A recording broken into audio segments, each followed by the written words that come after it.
विरासत और जायदाद के हुकूक। अगर आप पाकिस्तानी हैं और ताज़ीरात पाकिस्तान के तहत औरत के विरासती हुकूक के हवाले से जानना चाहते हैं तो बराए मेहरबानी ये वीडियो देखें। इस्लामी जमहूरिया पाकिस्तान के आईन 1973 शिक 23 और 24 की रूह से पाकिस्तान के शहरियों को जायदाद की मिल्कियत, हुसूल और तसर्रुफ के हक की जमानत देता है और किसी भी गैर कानूनी महरूमी से उनकी इमलाक की हिफाजत करता है। बदकिस्मती से अक्सर खवातीन को उनकी जायदाद के हुकूक से महरूम कर दिया जाता है या दस्तबरदार होने पर मजबूर किया जाता है।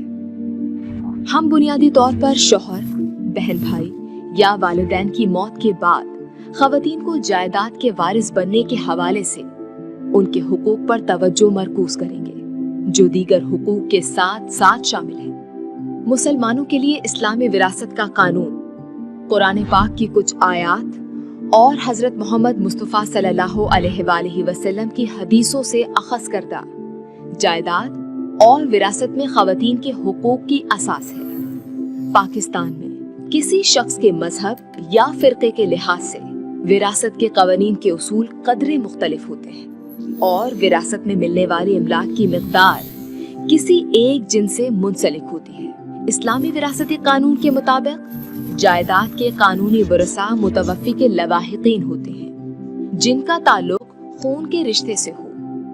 जहाँ तक खवातीन का ताल्लुक है तो उनके विरासती हुकूक को 3 अहम दर्जों में तकसीम किया जा सकता है: बेटियों के हुकूक, बीवियों के हुकूक और माओं के हुकूक।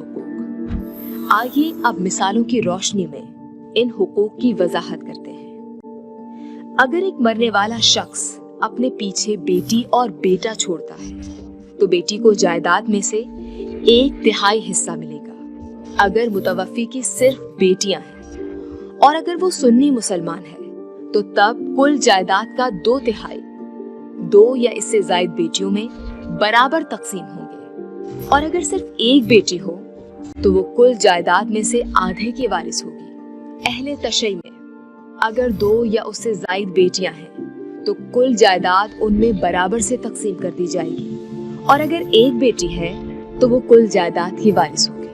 अगर मुतवफ़्फ़ी के बच्चे हैं तब उसकी बीवी को कुल जायदाद का 8वां हिस्सा मिलेगा। अगर मुतवफ़्फ़ी के बच्चे नहीं हैं तब उसकी बीवी को कुल जायदाद का 1/6 हिस्सा मिलेगा और माँ बाप को 1/6 हिस्सा दिया जाएगा।